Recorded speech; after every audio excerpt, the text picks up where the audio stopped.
We're back on the magic of the musicals. It's Alex talking to the biggest stars, and they don't come any bigger than our next guest, who is in a show called In the Heights. How are you? Well, I feel great after that introduction. Thank you. Lin Manuel Miranda, what a great name.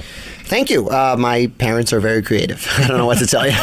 And talking of things creative, you are, because you came up with the idea of this, you came up with the show, and you're in the show. How does that work then? Well, I started writing the show when I was 19 years old. I was a sophomore at university. I was very homesick, and I just started writing my first full-length show, and here we are almost 10 years later on Broadway, and we've had a lot of help along the way. Kiara, most notably, my book writer, and Tommy, our director. But it's sort of like I built this really cool car and I get to drive it every night. It's one thing to write, Lights Up on a block in Washington Heights. It's another thing to get to live in that thing 8 shows a week. And again, this show's been critically acclaimed and it's won loads of awards, and you're in it and you've created it. That's very rare, isn't it, that someone stars in their own musical? Yeah, it is very rare, actually. I think there are a few examples that, Noel Coward being the best of us, being the high bar that everyone's trying to reach for. But we had Stu last year with Passing Strange, and then I guess the other example you'd have to go back to is, Harvey Fierstein wrote the book for Catered Affair, and he starred in that as well. But yeah, it's very hard because it's an insane thing to do. While everyone else is trying to learn their lines, I'm trying to, forget everyone else's lines and just stay in one lane. And how do you know that what you're doing is any good? Because it could become a car crash if you think you're brilliant and you're not, and you're ruining your own show. Well, luckily, I never think I'm brilliant. And I also, I have the blessing of wonderful collaborators who really, I trust their eye and trust their instincts. And we've been writing the same show together for 5 years. So if you don't trust them at this point, then you got to get a new gig. Lin, why are you halfway down the program? Because you're really the big star of this. You open it, you close it, you're all the way through it, yet you're about 16 names down. Well, it really is an ensemble piece at the end of the day. I happen to have written the score, but at the same time, the show is really about a neighborhood. It's about community. It's not about, Liza Minnelli is in the Heights. So it's, I think that's only fitting, and I'm happy to be part of a really quite incredible cast. We're going to talk about the story in a minute, and we'll get to that. But firstly, I want to congratulate you on your performance. I think you give more energy to this role than I've seen on Broadway, and I've seen almost everything. Oh, well, thank you very much. I have the advantage of having written to my strengths. So, this is not me trying to hit Jean Valjean's high Ds. It's a great joy every night. And another advantage we have is, we have the first 10 rows. If you come to New York to see the show, and I suggest you do, we have lottery tickets for $25 for the first 2 rows. So we have an audience there who is in the front, who is thrilled to be there. They've literally won something just to be there, and that energy really gets us through. And the show is full of energy. That really sums this show up. There are some great ballads in it, but the energy you come on with in the beginning, how do you pull that out of a bag, particularly on a 2-show day, from nothing? Because to kind of work up to that, I can get it, but you come straight on with this huge number, which is kind of like a roller coaster, isn't it? Yeah, well, we start nice and slow, that first Lights Up on Washington Heights.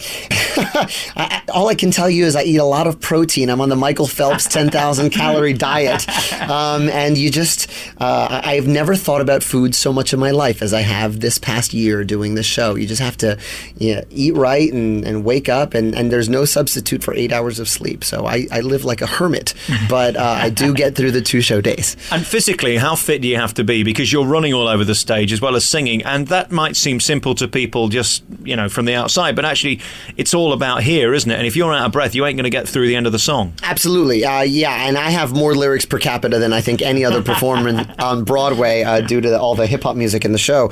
But the real heroes are our dancers who are doing this incredible choreography. They are always stretching. We have physical therapy 3 times a week here at the theater, and they're all taking, they're all in yoga. They're all still taking classes, and you have to be in peak condition because you've seen this choreography. If you're in the wrong place, you're getting kicked in the face. Another thing about this show, it's full of personalities, and we'll come back to that next. We'll take a piece of music first, though. Give me your favourite.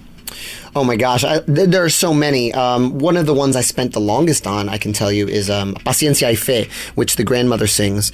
And she starts talking about how hot the day is, and it soon turns into her life in Cuba before moving to New York City. And it really is sort of a look at the hurdles the generation before us has had to climb so that we can, go on to do greater things. The energy that she must use in that 4 or 5 minutes is really tremendous. Yeah, I mean, it's funny. You'd think that's one of the easiest gigs. She sings 2 songs and she's out, but that song is one of the hardest songs. I lose my breath singing it. I couldn't do it every night.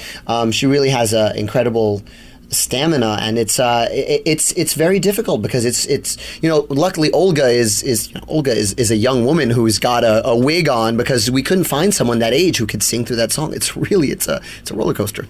And as for you, being a young guy, star of your own show, written by yourself, winning awards, how sexy must your life be on a scale of 1 to 10? Well, when you say it like that, I sound, I sound like Rupert Everett or something. I sound incredibly sexy. My underwear goes for much less on eBay than his does.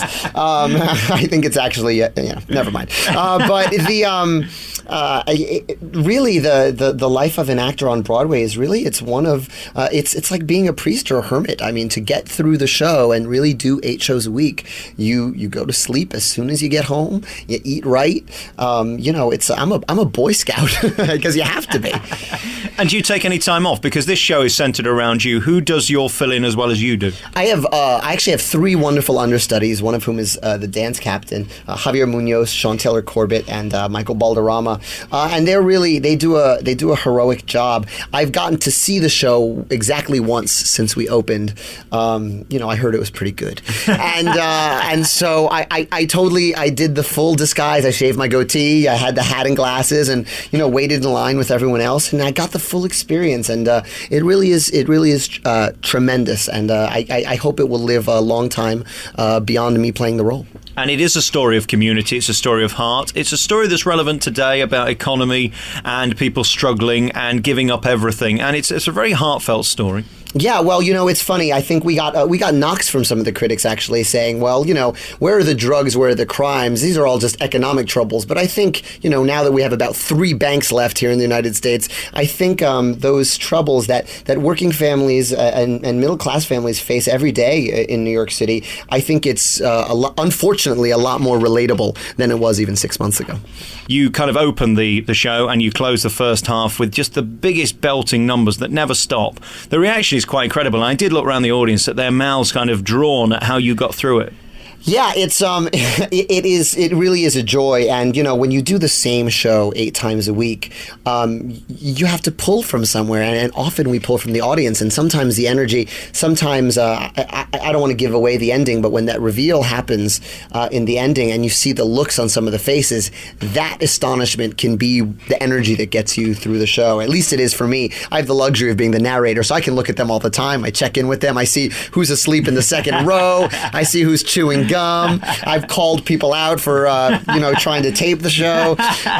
So I get the luxury of really taking the journey with them every night. What a tremendous story for you to give to your grandkids. Well, yeah, it is a tremendous story. It really is a dream come true. But when you think about it, Richard Rodgers had a show on Broadway when he was 18 years old. What's changed is the economy of Broadway has gotten so expensive that it's very hard to take chances. You want something. If you're faced between In the Heights and Little Mermaid, you're going to pick Little Mermaid. You've heard of Little Mermaid. You like those songs already. But we've been blessed with excellent producers who really like taking chances on new talent. Title of Show, Drowsy Chaperone, Avenue Q, Rent. These are all things they've produced, and I was very lucky to find them, and I was very lucky and grateful that they believed in our work. And well done for the cast as well, because there's so many personalities within it. A lot of the other shows, just kind of everybody looks the same, and they're all the same height, and they've all got the same size boobs, and they all look the same with blonde hair, and they're all tall. This is about characters, which is, of course, real life. Right, not to knock anyone with big boobs who is tall. God bless you. They're my favourite. Yes, but But no, it's true. We're trying to reflect a community. This isn't a chorus line of dancers backing up the star. This is everyone has their own personalities and stories, and we also have the luxury of having played for 6 months together off Broadway and being 22 of us sharing 2 bathrooms. So in that kind of situation, you either kill each other or you become a family, and we've opted for the latter, and I think it shows on stage. Lin, thank you for allowing me to see this show and talking to you today. It's been a real thrill. And to find something new that's worth talking about is really rare. And I can really recommend this. It's different, it's upbeat, it's fresh, it's new. It's not like probably anything else you've seen. And that sounds cliche, but it really is completely different. Oh, well, thank you very much. Thanks for talking to us. Thank you.